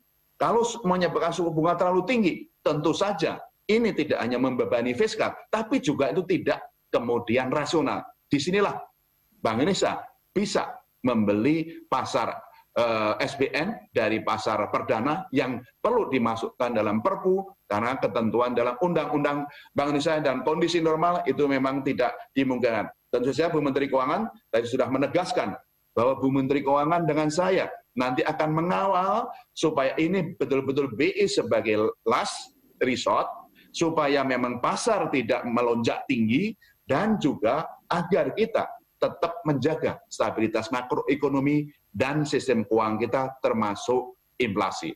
Nah, yang nomor 2 di sini adalah sebagai langkah-langkah antisipatif. Belum tentu terjadi, ya, belum tentu terjadi, tapi sebagai langkah-langkah antisipatif. Nanti kalau Pak Halim dari LPS harus memerlukan likuiditas, harus kemudian memerlukan biaya di dalam menangani berbagai permasalahan di perbankan. Nah, untuk itu sebagai langkah antisipatif, di sini Bank Indonesia diperbolehkan dalam kondisi yang tidak normal ini kemudian membeli secara repo surat-surat berharga yang dimiliki LPS di dalam supaya LPS itu bisa melakukan fungsi-fungsinya dalam hal itu diperlukan. Kita akan terus mencegah ini supaya tidak terjadi. Tapi kalau memang itu terjadi, Perpu ini sudah memungkinkan. Demikian juga yang nomor 3 ini, pinjaman likuiditas jangka pendek ataupun pembiayaan likuiditas jangka pendek untuk bank sistemik. Ini juga sebagai langkah-langkah antisipatif. Tentu saja kami akan diskusikan di dalam KSSK langkah-langkah pencegahannya dan kita berusaha maksimal itu tidak terjadi, tapi kalau memang itu diperlukan, Perpu ini memungkinkan untuk itu. Barangkali itu yang nomor 3. Slide berikutnya, slide 39, ini yang mungkin butir nomor 3. Bagaimana Bank Indonesia diberikan kewenangan mengenai pengaturan pengelolaan lalu lintas devisa bagi penduduk Indonesia. Ingat, ini tidak kontrol divisa. Indonesia tidak akan menerapkan kontrol divisa. Kenapa? Indonesia memerlukan investasi asing untuk membiayai investasi kita, membiayai produksi kita, membiayai berbagai kegiatan-kegiatan yang dilakukan di Indonesia. Dan karena itu, terkait dengan investor asing, kebebasan lalu lintas divisa masih berlaku. Yang ada di sini adalah capital flows management, pengelolaan lalu lintas divisa dan hanya berlaku untuk penduduk apabila diperlukan. Bentuknya bisa apa? Bisa kewajiban eksportir untuk mengkonversi dolarnya kepada rupiah. Dalam Undang-Undang Nomor 2499 Undang-Undang Lalu Lintas Devisa memang kita mengatur lalu lintas devisa yang memang kebebasannya. Nah, di dalam Perpu ini diusulkan dalam hal diperlukan. Dalam hal diperlukan, ini memberikan kewenangan kepada bangsa untuk pengelolaan lalu lintas devisa yang hanya berlaku untuk penduduk, tidak bagi investor asing dalam hal diperlukan seperti tadi, untuk kewajiban konversi dolar kepada rupiah. Saat ini kami belum ada rencana untuk itu. Tapi dengan Perpu ini sepanjang apabila nanti kemudian terjadi, dan insya Allah kita berusaha, itu Allah akan melindungi kita apa skenario tidak terjadi. Tapi seumpama terjadi, kita ada kewenangan-kewenangan yang dilakukan seperti itu. Barangkali Bu Menteri yang Pak Menko yang kami sarankan, sekali lagi, satu, bahwa COVID ini adalah pandemik global. Berdampak kepada kesehatan, berdampak kepada kemanusiaan, berdampak kepada dunia usaha, dan tentu saja memerlukan langkah-langkah antisipatif. Tentu saja sangat berisiko kalau kita baru melakukan langkah setelah terjadi. Setelah kemudian kasus-kasus kesehatannya meningkat pesat. Dan untuk itu, kami juga menghimbau dalam hal ini, Pak Menko, Bu Menteri Keuangan, mari kita semua, masyarakat semua, dari pemerintah, dari pegawai, dari masyarakat, ikuti anjuran pemerintah pusat maupun daerah. Batasi kegiatan-kegiatan secara fisik. Bagaimana mencegah pewabahan. Semakin baik kita mencegah pewabahan, itu semakin berkurang dampaknya terhadap ekonomi, dampaknya terhadap ekonomi, sehingga segera yang disampaikan tadi, itu insya Allah tidak terjadi. Tentu saja kami bersama pemerintah, OJK, LPS, inilah bentuk dari bagaimana sinergi koordinasi yang sangat kuat. Dan tentu saja sebagai umat beragama, mari kita terus mendekatkan, semua yang mendekatkan kepada Allah. Semoga Allah bersama kita dan melindungi kita. Sekian, terima kasih Bu Menteri. Wassalamualaikum warahmatullahi wabarakatuh.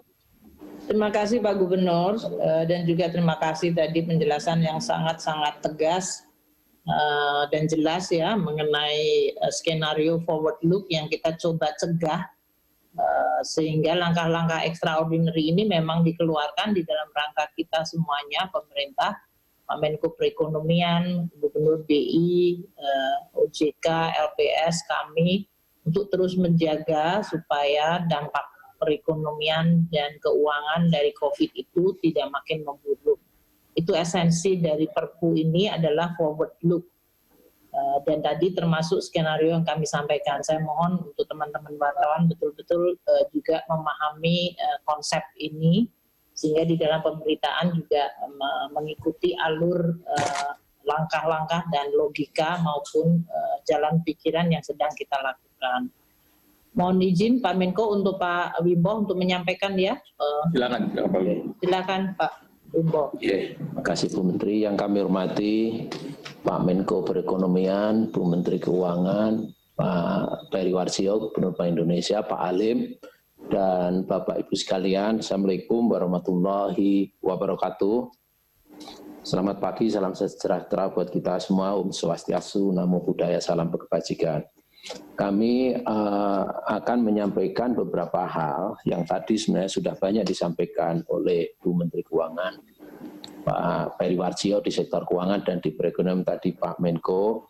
Kami hanya menekankan beberapa poin. Yang pertama, akan kami bagi dua, yang kondisi saat ini dulu, lantas yang kedua nanti bagaimana antisipasi atau proyeksi ke depan, sehingga apa yang bisa kita lakukan. Sebagaimana sudah disampaikan, tidak bisa kita pungkirin bahwa dampak dari COVID dan juga penanganan COVID ini berimbas kepada sektor real dan juga sektor keuangan. Ya, bahkan bisa seluruh sektor ini tidak bisa terhindar dari dampak COVID ini. Ya. Sehingga apa yang bisa kita lakukan selama ini yang sudah kita lakukan betul-betul hanya bisa meredakan, menghilangkan sama sekali nggak bisa. Ya. Di antaranya beberapa hal yang kita lakukan, tadi juga ada disebutkan, bahwa sektor real ini mau tidak mau harus kita lakukan upaya agar tidak semakin menimbulkan dampak negatif. Ya. Dan juga tentunya nanti sektor keuangan. Ya. Yang pertama kita lakukan kemarin bahwa di perkreditan, di pembiayaan, bahwa sementara sampai dengan 1 tahun kredit ya UMKM, kredit kur, termasuk ojol, termasuk sektor informal, ini sementara bisa untuk ditangguhkan penagihannya dan bahkan bisa diberi keringanan pembayaran pokok dan atau bunga. Ini penting karena apa? Faktanya sudah usaha mereka sudah tidak ada pendapatan lagi. Ya. Dan ini dalam skemanya kita sebut skema restructuring atau direstruktur. Ya. Dan direstruktur ini bisa menjadi lancar. Jadi ini ada 2 kepentingan. Yang kepentingan pertama tadi tidak memberatkan kepada para peminjam yang memang sudah tidak mempunyai pendapatan. Ya. Dan untuk itu ini akan memudahkan bagi mereka untuk sementara sambil bisa menunggu sampai ini usahanya pulih kembali yang kita perkirakan paling lama 1 tahun. Namun masing-masing bank, lembaga keuangan bisa lebih cepat dari itu, ya, tergantung dari masing-masing kondisi nasabah atau kondisi debitur. Tidak mesti harus 1 tahun, ada yang mungkin kurang dari 1 tahun. Ya. Itu adalah yang pertama. Lantas ya bagi yang bisa membayar dan mempunyai uang juga dibolehkan ya untuk membayar. Ya. Bagi kredit yang sampai dengan 10 miliar, ini ada skema ya yang kita sebut boleh membayar apabila mampu dan mempunyai uang. Nggak tahu itu uangnya dari usaha atau uangnya pinjaman dari orang tuanya atau bapaknya atau saudaranya atau perusahaan induknya boleh. Ya ini kita sebut penilaian kolektibilitas dengan 1 pilar, hanya ketepatan membayar ini boleh lancar. Kenapa ini penting? Karena kalau ini dalam kategori lancar, akhirnya mereka atau bank-bank, lembaga tidak harus membentuk cadangan, tidak membentuk provisi, ya, sehingga ini tidak memberatkan perbankan atau lembaga keuangan dari segi permodalannya, ya, karena langsung kategori lancar. Pada kondisi normal ini nggak bisa. Jadi ini dua sisi bahwa ini adalah baik peminjam maupun yang memberikan pinjaman ini bisa mendapatkan insentif mengenai hal ini. Nah, lantas berikutnya tadi on top dari itu semua, kalau kreditnya adalah kredit-kredit besar ini dilakukan dengan restructuring biasa, yang itu adalah dilakukan kesepakatan antara nasabah dengan bank, ya. Dan ini adalah banyak sekali perusahaan-perusahaan besar yang pada saat ini usahanya sudah betul-betul turun, ya. Dan tidak ada, kalau hotel penghuninya, kalau kredit hotel itu pasti di atas 10 miliar, ya. Ini penghuninya sudah tidak sudah berkurang dan dia harus membayar biaya-biaya operasional dan juga transportasi sama.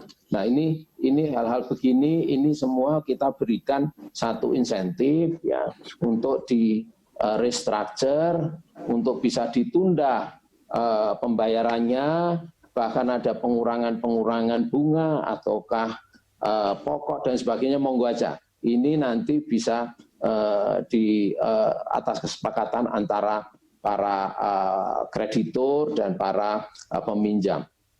Nah, untuk kredit-kredit yang kecil tadi, terutama untuk sektor informal, kita himbau. Sementara jangan menggunakan debt collector, jangan, berhenti dulu ya. Karena apa? Karena ini sebenarnya proses restructuring atau proses kesepakatan antara peminjam dan yang memberi pinjaman ini bisa dilakukan dengan menggunakan teknologi, bisa dengan menggunakan online, atau bisa menggunakan sistem digital yang lain. Dan ini sudah kita siapkan, kita sediakan oleh para pemberi kredit dan juga sudah diumumkan kepada masyarakat. Sekali lagi ini jangan sampai datang berbondong-bondong ya. Nah, bahkan kalau yang kredit-kredit yang besar, kami rasa komunikasinya ini sudah jalan tanpa harus ketemu fisik. Kalau memang akan dilakukan dengan konfirmasi dokumen, ya hard copy silakan nanti bisa dikirim melalui pengiriman. Ini adalah yang kita lakukan bagaimana bisa memberikan ruang bagi peminjam dan juga bisa memberikan ruang yang lebih leluasa bagi para perbankan maupun lembaga pembiayaan. Ini yang sudah kita lakukan. Nah, berikutnya di pasar modal kami tahu bahwa penurunannya sudah cukup drastis ya. Bahwa di pasar modal ini ya tadi juga disinggung Pak Peri, saham sudah keluar cukup besar sebesar 10,3 triliun ya. Dan investor untuk yang di SBN sudah juga sebesar 130,23 triliun ya. Yang ini penjualan ini memberikan dampak atau tekanan kepada nilai tukar yang ini mudah-mudahan sudah beberapa hari ini sudah agak meredah dan ini merupakan bentuk lebih confident-nya para investor kepada Indonesia. Nah, berikutnya ya ke beberapa pasar saham juga kita sudah memberikan satu kebijakan dileniensi ya, diantaranya diperbolehkan para emiten untuk melakukan buyback dan buyback ini tanpa rub ya, sehingga saham-saham sebagian dibeli kembali oleh para emitennya supaya tidak memberikan tekanan kepada penjualan ya. Kemudian kita juga sudah menerapkan asymmetric auto rejection diberlakukan ya, dan juga pada saat penurunan 5% ini dilakukan trading halt selama 30 menit dan ini untuk mengurangi tekanan-tekanan itu ya. Dan banyak sekali beberapa kebijakan lain yang kita keluarkan yang intinya bagaimana tidak terlalu memberikan tekanan lebih besar kepada penurunan sentimen negatif ini ya. Bapak Ibu sekalian, berikutnya kondisi ini masuk poin ke dalam bagaimana ke depan proyeksi. Proyeksi ini bukan berarti akan terjadi dan magnitudenya juga belum bisa kita prediksikan. Namun demikian, kalau kita lihat terutama sektor real ini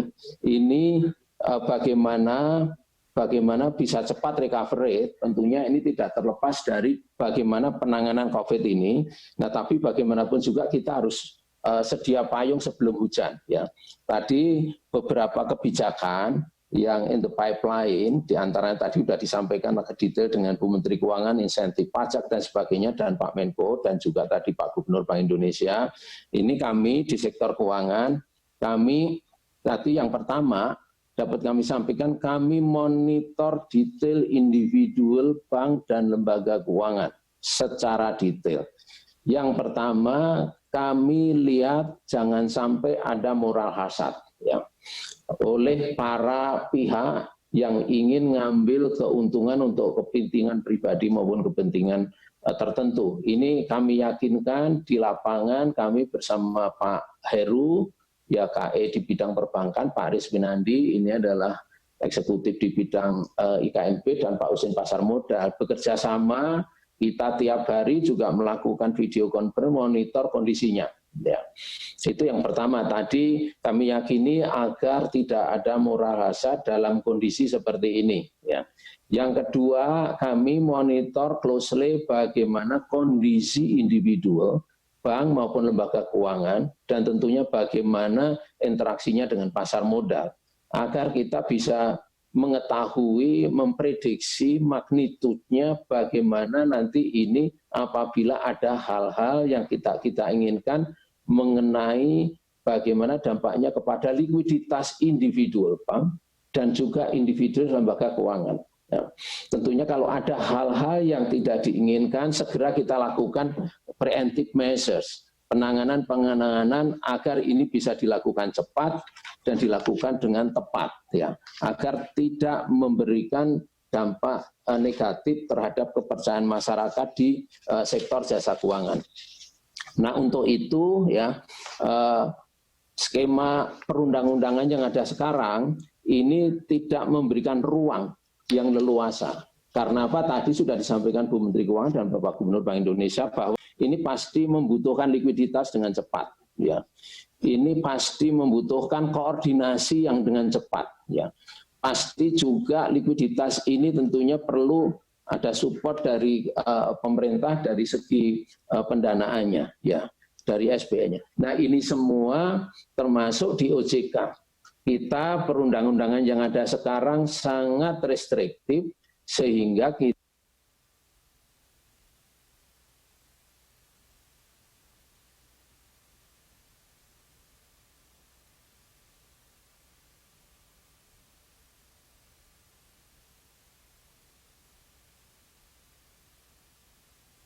harus melakukan action kalau dalam kondisi-kondisi yang sudah dispesify dalam waktu tertentu. Misalkan dalam perbankan, tadi likuiditas harus sangat restriktif untuk akses ke Bank Indonesia. Ya.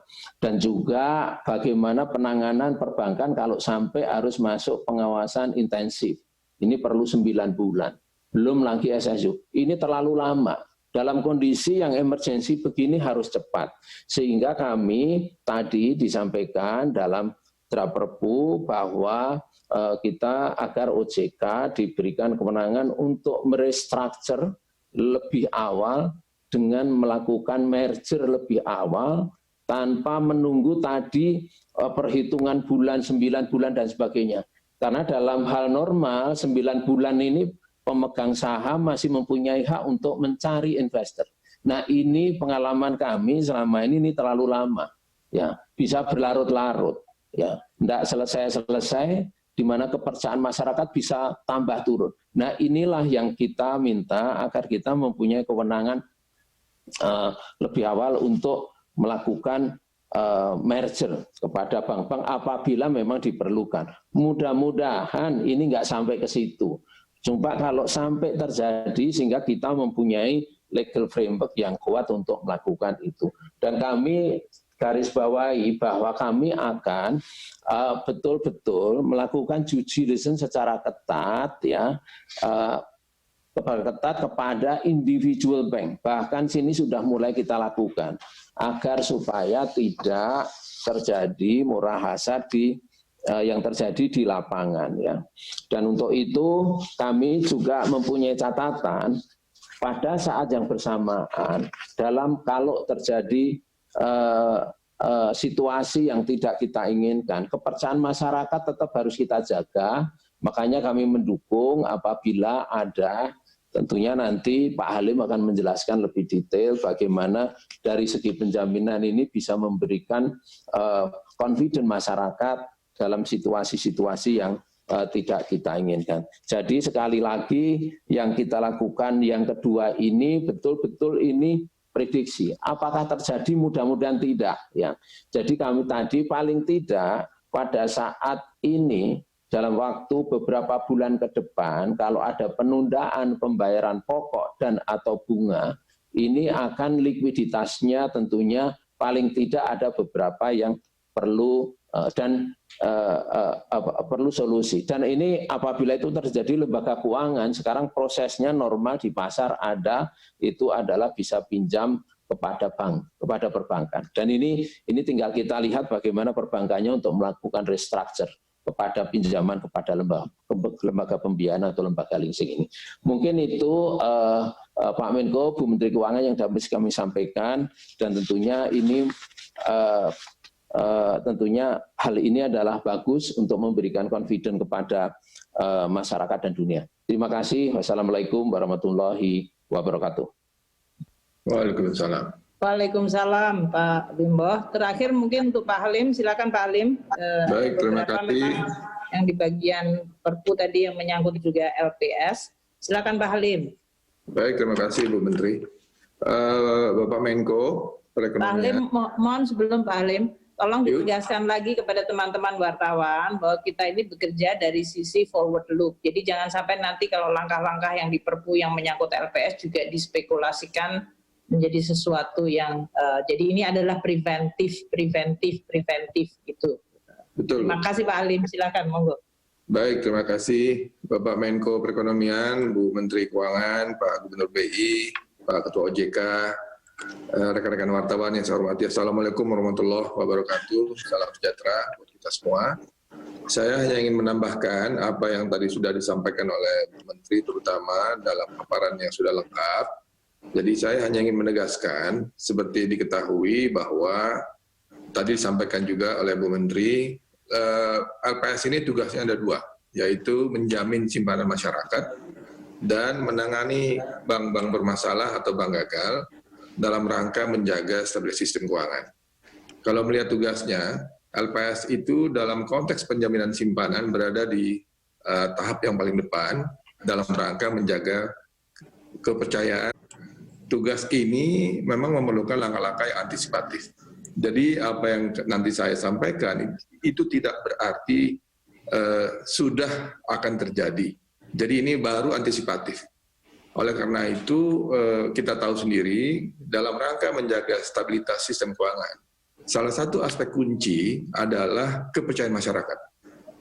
Kalau kita tidak cepat-cepat mengambil langkah-langkah antisipatif dan memproyeksikan ke depan seperti apa kondisinya, masyarakat akan goyah dan hilang kepercayaannya, dan mengakibatkan hal ini masyarakat akan berbondong-bondong misalnya, walaupun kita harapkan jangan terjadi, mengambil dananya yang ada di perbankan. Dan ini tentu saja bank sekelas apapun akan menjadi kehilangan likuiditas dan akibatnya mereka tidak bisa berfungsi. Jadi oleh karena itu kami ingin sedikit update mengenai perkembangan simpanan masyarakat ini dan juga kinerja LPS sendiri. Seperti kita ketahui dalam beberapa waktu terakhir, sebetulnya simpanan masyarakat kita mulai membaik. Jadi pertumbuhan terakhir itu sudah mengarah ke arah dari 6%-an sekarang menuju ke 7%, dan mudah-mudahan ini masih bisa bertahan. Dan tadi sudah disampaikan oleh Gubernur Bank Indonesia bahwa Bank Indonesia sudah menginjek kurang lebih 300 triliun ke dalam sistem perbankan. Dan ini tentu diharapkan dana ini akan segera bisa terdistribusi dengan baik, tidak hanya ke seluruh bank, tetapi juga yang lebih penting adalah kepada perusahaan dan kepada masyarakat. Sehingga ekonomi kita bisa berfungsi dengan baik, masyarakat jangan khawatir, likuiditas tersedia, sementara perusahaan-perusahaan bisa juga mendapatkan kredit. Dan ini tadi disampaikan oleh Pak Bimbo dan juga Pak Gubernur Bank Indonesia, kita semuanya saling terkait ini. Sehingga ini sudah dirancang paketnya itu membuat agar langkah-langkah yang diambil oleh pemerintah bersama dengan otoritas itu bisa betul-betul memperlancar kegiatan ekonomi kita. Dari pertumbuhan DPK yang tadi kami sampaikan, ini ada tanda-tanda perbaikan, mudah-mudahan ini akan jalan terus, tetapi kami juga memantau bagaimana pertumbuhan dari pergerakan DPK ini baik bank per bank maupun secara sistem. Kondisinya memang masih normal, tapi tentu tadi kami sampaikan kita tetap harus waspada.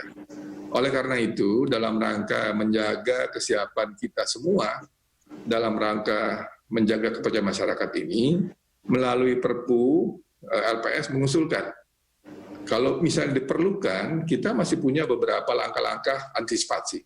Misalnya menaikkan nilai simpanan. Dulu kita pernah melakukannya. Dulu hanya 100 juta, kemudian pada tahun 2008 kita naikkan menjadi 2 miliar rupiah per rekening per bank. Apabila dibutuhkan, kita masih bisa menaikkan nilai ini untuk nilai yang lebih tinggi. Demikian juga apabila kita masih punya opsi, kita juga bisa memperluas jenis-jenis simpanan masyarakat yang bisa kita jamin. Misalnya saja, dana ini dana milik individual, tetapi dikelola secara bersama. Jadi kalau secara individu, dia akan termasuk di bawah 2 miliar misalnya. Namun karena dikelola bersama-sama oleh suatu lembaga dan mengakibatkan dana lembaga ini sangat besar. Misalnya saja dana pensiun, atau mungkin dana haji, lalu juga BPJS tenaga kerja. Ini adalah sifat-sifat rekening yang jumlahnya itu ratusan triliun. Tapi sebetulnya miliknya milik individu. Oleh karena itu mungkin saja apabila diperlukan, kita bisa segera memperluas jenis-jenis simpanan ini, dan ini prosesnya tidak perlu melalui Perpu sebetulnya, ini bisa dilakukan melalui peraturan pemerintah. Dan selanjutnya apabila kondisinya makin buruk, tentu saja LPS bisa mengusulkan kepada masyarakat, kepada pemerintah untuk bisa melakukan langkah-langkah yang lebih drastis. Dan ini sudah dilakukan oleh beberapa negara. Dan kita siap untuk melakukan itu. Misalnya saja ada beberapa jenis kewajiban bank yang di luar simpanan, kita bisa mempertimbangkan untuk dijamin. Ini supaya mencegah krisis lebih dalam dan juga menjamin agar kegiatan perbankan, kegiatan korporasi itu bisa berjalan dengan lancar. Ini yang dimasukkan di dalam Perpu. Selanjutnya kami juga ingin update tentang perkembangan penanganan perbankan bermasalah oleh LPS. Ini yang dalam bidang resolusi. Dan bagaimana langkah-langkah untuk meningkatkan efektivitasnya. Seperti diketahui LPS ini adalah lembaga yang ditugasi untuk melakukan penyelamatan atau likuidasi dari bank. Nah, sejak Undang-Undang PPKSK diundangkan, yaitu nomor 9 tahun 2016, Undang-Undang PPKSK, opsi-opsi yang dimiliki oleh LPS itu menjadi lebih bervariasi. Tidak hanya menutup atau menyelamatkan, tetapi kita bisa menyelamatkan yang baik dan kita melikuidasi yang buruk. Jadi ini adalah opsi kombinasi. Nah, selama LPS ini berdiri, LPS sudah menutup melikuidasi 101 bank, dan kebanyakan memang 101 bank ini terdiri dari 100 bank BPR dan juga 1 bank umum. Nah, 1 kita menyelamatkan bank umum, yaitu Bank Senturi pada waktu tahun 2008. Tentu kita tidak berharap, tetapi kita harus siap-siap apabila kondisi ini membuat banyak, terutama bank-bank yang sifatnya rentan terhadap pemburukan kondisi ekonomi, LPS harus siap untuk melakukan penyelamatannya ataupun likuidasinya. Apapun yang terjadi, dana harus tetap dimiliki oleh LPS. Dan sampai saat ini LPS secara pendanaan masih cukup kuat, ada 128 triliun rupiah, dan itu siap bisa yang biasa siap digunakan sekitar 120 triliun. Namun tentu saja sekali lagi kami sampaikan ini dalam rangka antisipasi. Jumlah ini cukup kalau untuk menangani BPR atau untuk menutup beberapa bank yang kecil.